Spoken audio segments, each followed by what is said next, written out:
The first time I saw Mr. Bell, he was standing motionless on his front lawn at exactly 2:07 a.m., barefoot in the dew-covered grass, staring directly at my bedroom window as if he had been watching me long before I even noticed.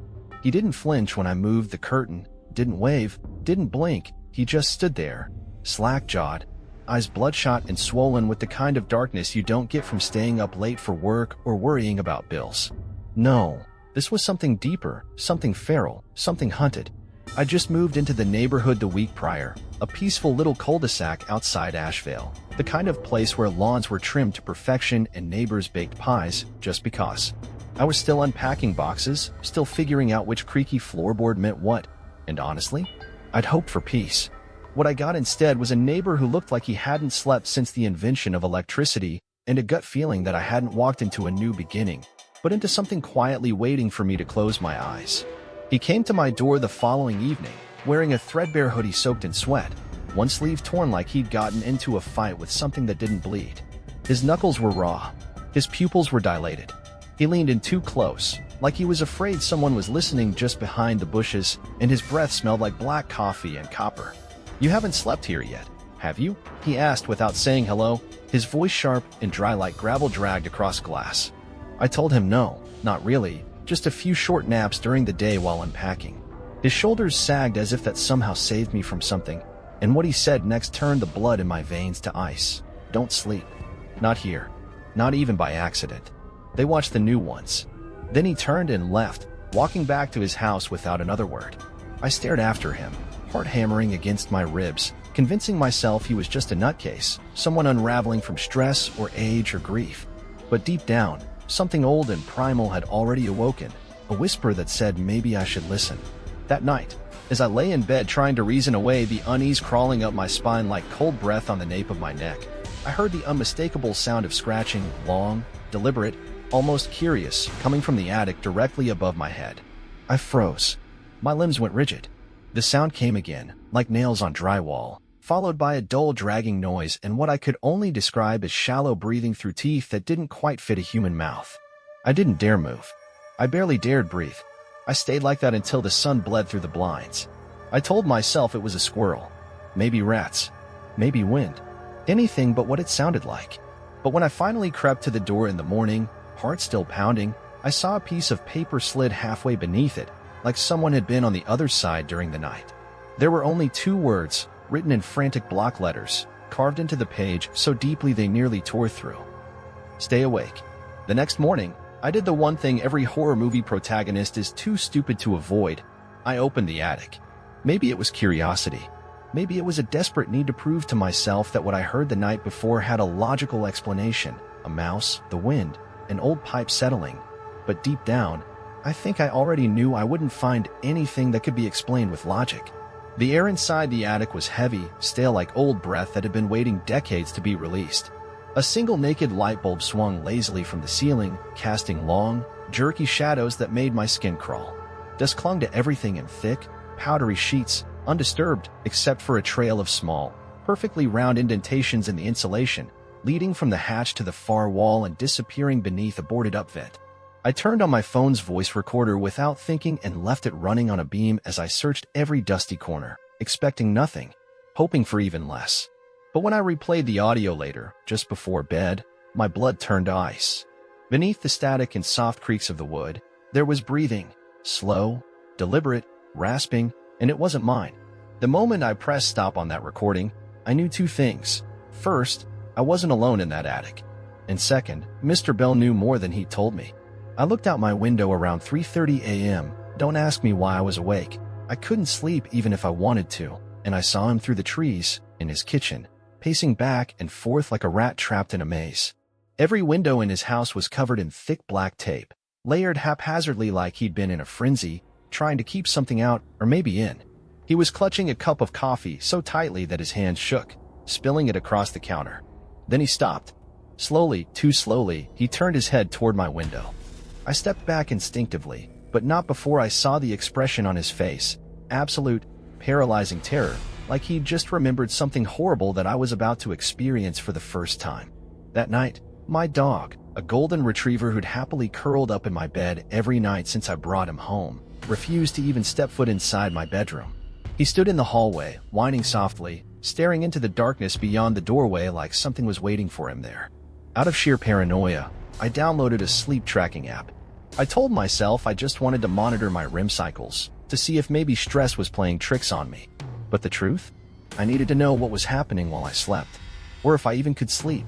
The app ran quietly in the background as I lay in bed, eyes wide open, blanket clutched to my chest like it could shield me from whatever was lurking behind the walls. I must have dozed off, maybe for 10 minutes, maybe less, but when I checked the app in the morning, my stomach twisted into knots. The screen showed a steady heartbeat, light breathing, and then movement. Slow, creeping movement right next to my bed, marked by a growing green blob on the heat map. The notes read, "User in light sleep. Unidentified motion detected 1.3 feet from head. Duration, 34 seconds. I stared at the screen until the sun rose, unable to breathe, unable to move, and fully aware that something or someone had been standing over me in complete silence while I slept. It was the sound of 3 deliberate knocks on my door at 4:11 a.m. that forced me out of bed, heart in my throat and a baseball bat clenched tight in both hands, despite knowing full well that no intruder would knock before coming in. I looked through the peephole, hesitated, then slowly opened the door to find Mr. Bell standing on my porch like a man moments away from a breakdown. His face had aged 10 years overnight, skin sallow, sunken cheeks, veins threading beneath his eyelids like cracks in old glass. He didn't say a word for a moment.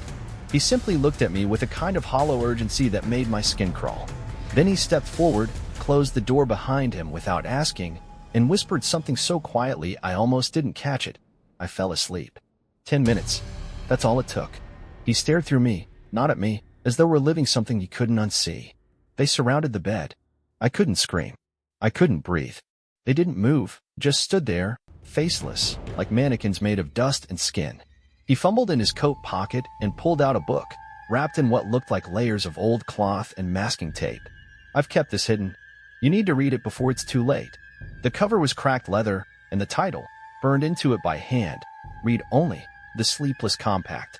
Later that night, I tried to shake the whole thing off. Maybe it was a shared delusion. Maybe I was absorbing his paranoia and turning it into my own. But I couldn't resist opening the book. Its pages were yellowed, brittle, ink faded in places but still legible, filled with strange drawings of twisted figures looming over beds, warnings in Latin and English, and an eerily detailed map of the neighborhood with several homes marked in red, mine included. That was the first night I had the dream. Or rather, the first night they came. In it, I stood in a white, endless corridor with no ceiling, no light source, yet everything was blindingly clear. The air felt thick, like breathing underwater, and then they appeared, not from around a corner or through a door, but as if they'd always been standing there. 3 of them, tall and thin, their faces smooth and blank like stretched skin over bone, whispering in voices that weren't voices at all. You're almost ready. I couldn't move. I couldn't even blink. Then, one of them lifted its hand and pointed towards something behind me. I turned. I woke up. My bed was soaked in sweat. My clock blinked 3:33, and for a few seconds after waking, I was certain someone had just stepped out of my room. The next morning, I spotted flashing lights down the street. A small crowd had gathered outside a house I hadn't paid much attention to before. The mailman had called the police, apparently. The owner, an older man named Grant, hadn't picked up his deliveries in 4 days. According to a neighbor, the last time he was seen was 3 nights ago, yawning on his porch, cup of tea in hand, mumbling something about just needing 5 minutes. The cops entered the house and found the tea still warm, the front door unlocked, and all his lights on. No sign of forced entry. No sign of the man himself. Just his shoes neatly placed at the edge of his bed, and a single note on his pillow in handwriting no one could identify. It read, "Let him rest." I stood there, frozen, while the rest of the neighbors murmured theories and tragedy. But all I could think about was the dream, and how those faceless figures had said I was almost ready. Ready for what, exactly? And what happened when you were? I spent most of that next day with the journal spread open on the floor, afraid to touch it for too long, but more terrified of what might happen if I didn't. The pages had changed, I'm sure of it. Where once the ink was faded, now it pulsed with a sickly vibrance, like the words were still drying, freshly written by someone or something just outside of time. 3 rules were circled in what looked like dried blood. The first, never sleep 2 nights in a row. The second, never stay in the house beyond 30 days. The third, and this one had a thick red X slash through it, never dream of the well. I didn't understand what the well was, or how one could choose not to dream of it, but something about the way the W had been scratched so deep into the parchment made my stomach knot with unease. I hadn't slept since the dream. I didn't want to. Every shadow felt heavier now. Every creak in the house made me flinch. And worst of all, the mirror in the hallway had begun reflecting me just a fraction of a second too late. I made it 48 hours without sleep before things started bending. Not breaking, just warping, as if reality was a sheet of glass warming under a magnifying glass. At first, it was subtle. The floorboards seemed to breathe beneath my feet. Distant laughter echoed from behind walls I knew were empty, and the clocks began ticking out of rhythm with each other. Then came the whispers. Not outside, not in my head, but right behind me, always just out of view, like someone tiptoeing barefoot through a nightmare with a grin full of teeth. I opened the curtains around 3 a.m., desperate to feel real air, and that's when I saw Mr. Bell on his front lawn. He was shirtless, his body covered in long red scratches that hadn't been there before, and he was clawing at his chest like he was trying to rip something out from underneath the skin. His screams pierced the night like a siren. "They're inside my skin," he howled, his voice cracked and gurgling. Then he collapsed into the grass, twitching violently. I called an ambulance. The paramedics arrived quickly, but I noticed something they didn't. When they loaded him onto the stretcher, the grass where he'd been lying was still moving, as if something had slithered away beneath the earth. I hadn't even closed the door behind me when I heard the knock. 3 slow, deliberate taps, just like the night Mr. Bell came to warn me. This time, though, it wasn't him. A woman stood there. She was no older than 40, with hollow eyes that looked like they hadn't seen sleep in years. Her skin was pale, her lips trembling, and her fingers clenched a photo frame I didn't recognize. "I used to live here," she said softly, voice flat like someone who had forgotten how to express emotion. She didn't wait for an invitation. She stepped inside, glanced around, then looked toward the hallway leading to my bedroom. "You haven't changed it," she whispered, almost in relief. "The markings are still beneath the paint. That room, it used to be a shrine." I stared at her, my mouth dry, my hands shaking. "A shrine to keep them out," she said, and pointed toward my bedroom door. "But only if you never sleep inside it. Not even once." The strangest thing wasn't how the town changed. It was realizing that it had already changed, long before I noticed. It started subtly, like a collective hush falling over the streets. No one greeted each other anymore. No one smiled. At the grocery store, the cashier's hand trembled so violently she dropped my change twice, and when I looked up to meet her eyes, I saw nothing but exhaustion. True, bottomless exhaustion, the kind that eats away at your soul. At the post office, an old man was nodding off on a bench, only to jolt awake with a gasp like he was drowning in invisible water. But the thing that stuck with me most was the park. There were children there, sure, but none of them were playing. They sat still, silent, heads low, like little statues waiting for something to call them back to life. Their parents stood nearby, not talking to each other, not watching the kids, just staring into space with those same hollow, sleep-starved eyes. It was like the entire town had agreed to stay awake forever, but no one had the courage to ask why. The woman, her name was Ruth, stayed at my house that night, sleeping on the couch, or at least pretending to. She spoke in a whisper, even when we were alone. I think it was habit. Trauma makes you quiet. She told me about her brother, Ezra, who used to live in my bedroom. He was strong, she said, stronger than me. He made it 19 days before he gave in. He said he just needed a short nap.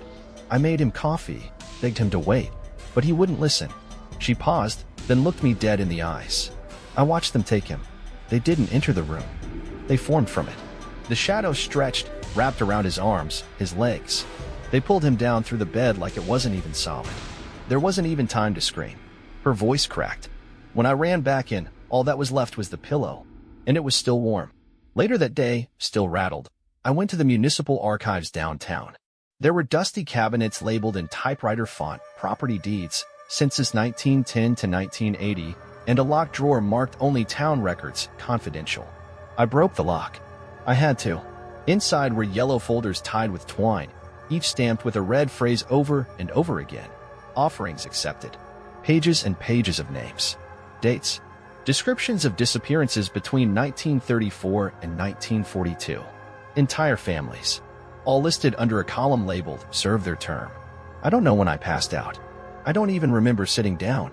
One minute I was flipping through the folders, heart hammering like it wanted to break free from my chest, and the next, darkness. Not sleep, not dreaming, just absence. Like someone flipped a switch and the world vanished. But I woke up somewhere else. Not at the archives. Not at home. Not anywhere I recognized. The air was thicker there, heavier, like being underwater without the pressure. The sky was purple, almost bruised, and the trees around me were tall, narrow things without branches, just long, pale bark that looked too much like stretched skin. There were no buildings, no people, just a single noise, a deep, echoing chime, like a distant bell ringing underwater. And then I saw it, off in the distance, through the trees. A stone circle. A pit. Something ancient. Something waiting. The well. The moment I looked at it, my head filled with a soundless scream, like it had been growing louder for years and had only now found its voice. Then I was back in the archives, lying on the floor, my mouth filled with dust and my hands trembling like I just climbed out of a grave. I had slept, just for 2 minutes, but something new. I woke up standing. That was the first wrong thing. Not in bed, not even in the house. I was upright, shivering in my t-shirt and socks, my breath catching in dry air that smelled like stone and decay. Around me stretched a flat, cracked field, endless and barren, beneath a pulsing purple sky that shimmered like bruised flesh. The light didn't come from above. It felt like it radiated from beneath, leaking through the cracks in the earth like something massive and slow was breathing just under the surface. In the middle of the field stood a stone well, wide and ancient, the mortar between its bricks eroded and dark with age. It didn't feel like a place that was built. It felt like a wound the earth tried to forget. I approached it slowly, my legs moving like they didn't belong to me. Whispers rose up as I neared, not loud but close, like they were slipping directly into my thoughts, bypassing sound altogether. And then, without warning, a voice, not from the well, but from behind me, cold, calm, and so very patient, said, "This is where we wait." I snapped awake in my bed, gasping, lungs on fire like I'd just surfaced from drowning. My sheets were twisted around my body, soaked through with sweat, but what chilled me to the core was what I saw when I sat up. My shoes, mud-caked, cracked, and lined with pale gray dust, lay at the foot of the bed. My socks were still on my feet, stained with dried earth I didn't recognize. The dream hadn't felt like a dream, and now part of it had come back with me. I threw the shoes in the trash and scrubbed my feet raw in the shower. But it didn't matter. That night, the dream came again, only this time. The field was darker, colder, and I could see faint shapes moving in the distance, circling the well like vultures around something not yet dead. I didn't get as close this time. I tried to run, but the ground sucked at my legs like tar, slowing me to a crawl. The whispers were louder now, clearer. "You're almost ready. Stay close. Stay with us." I woke up gasping, heart hammering. But every time I blinked, I still saw the well in the backs of my eyes, like it had been burned into me. And I could feel it, pulling. By the third night, the dream didn't wait for sleep. I began to see pieces of it in the real world.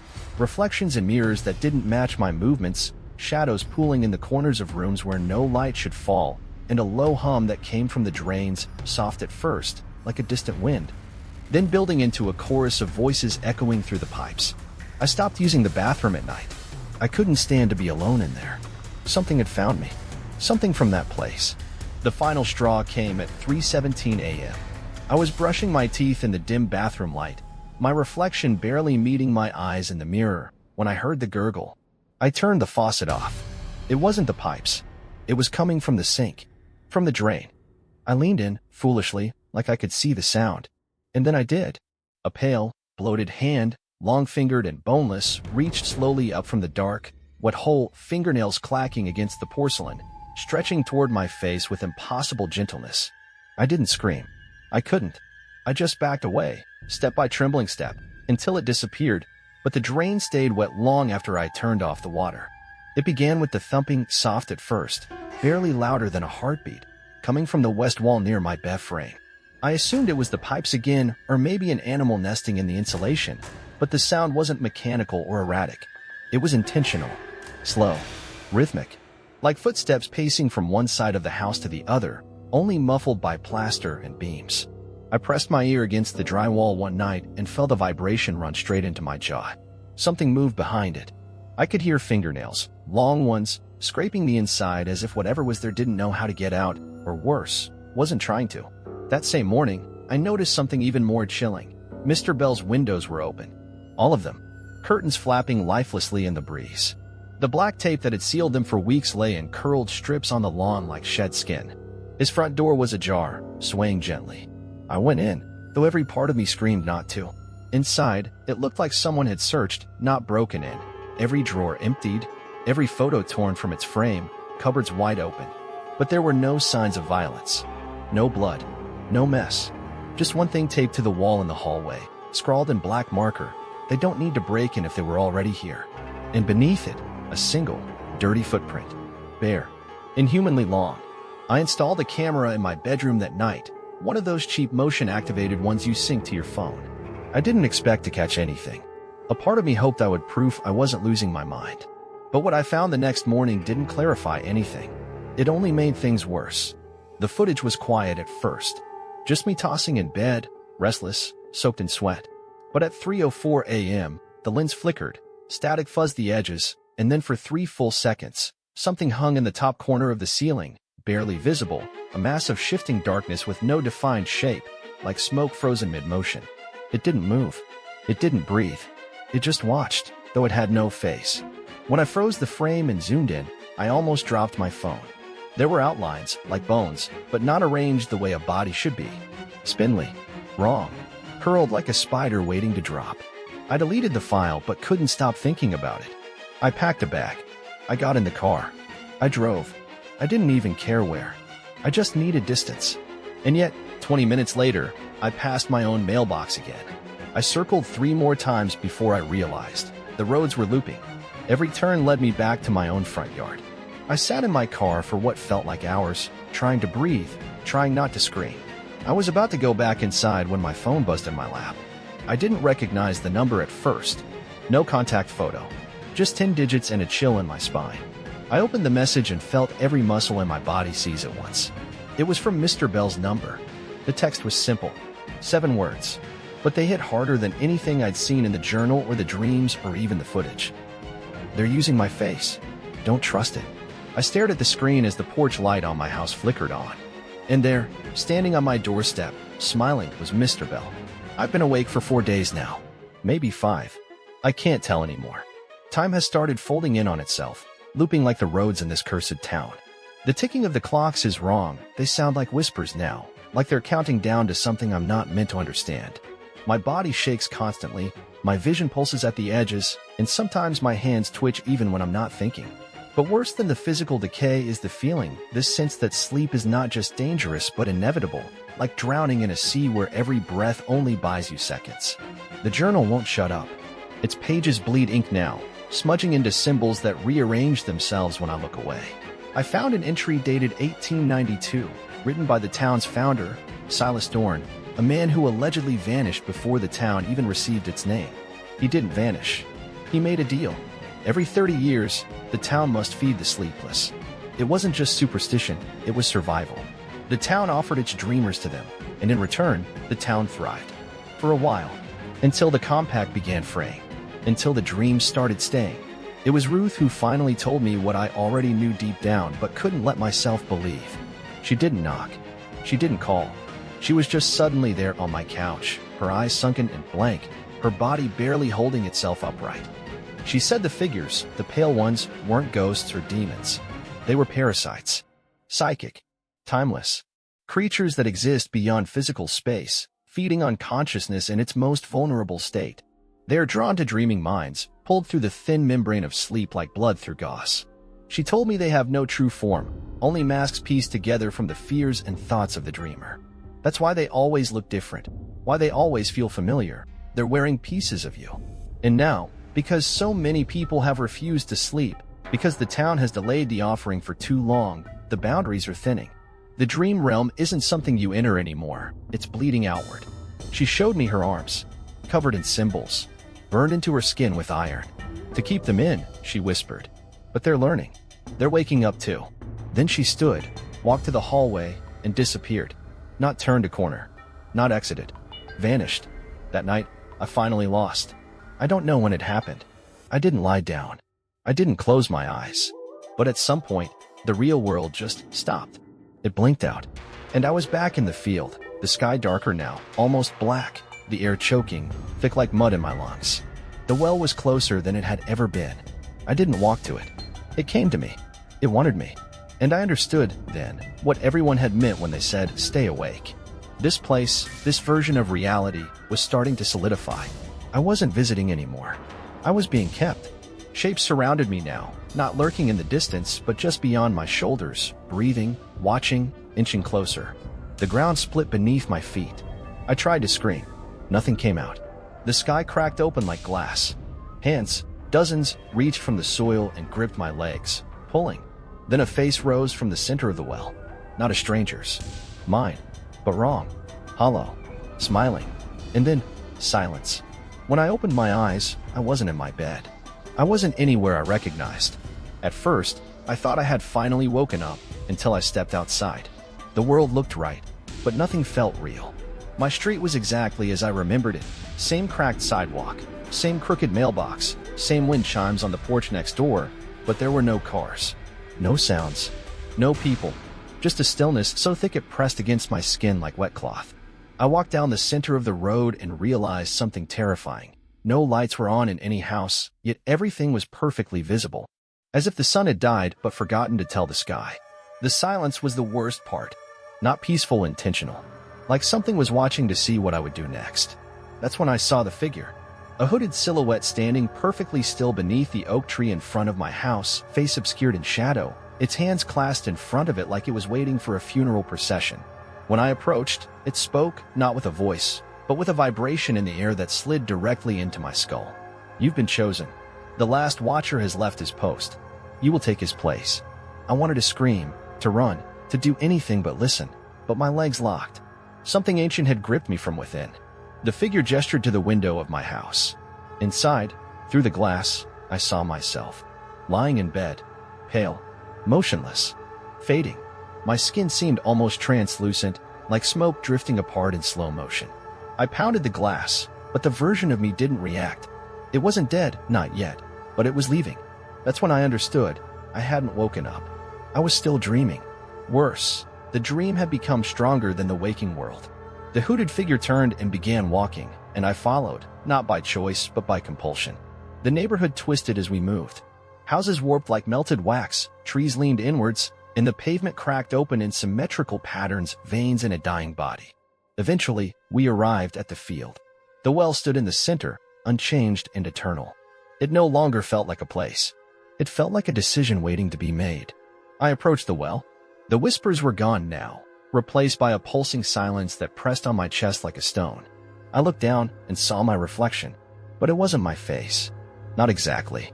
It mimicked mine, wore it like a mask, but its eyes were wrong. Empty. Curious. Smiling faintly, like it already knew what I was going to do. Behind me, the hooded figure spoke again. You are not the first. You will not be the last. But the watcher must remain, or the gate will fall. I turned and saw them. Rows of them, hundreds of pale, faceless figures forming a perfect circle around the well. They were waiting. Hungry. I looked at my hands, fading, transparent, and understood that time was gone. The deal wasn't about choice. It was about submission. Either I took the post, or I would be fed to them. I stood at the edge of the stone, windless, breathless, motionless, and tried to decide, become the watcher, or be consumed.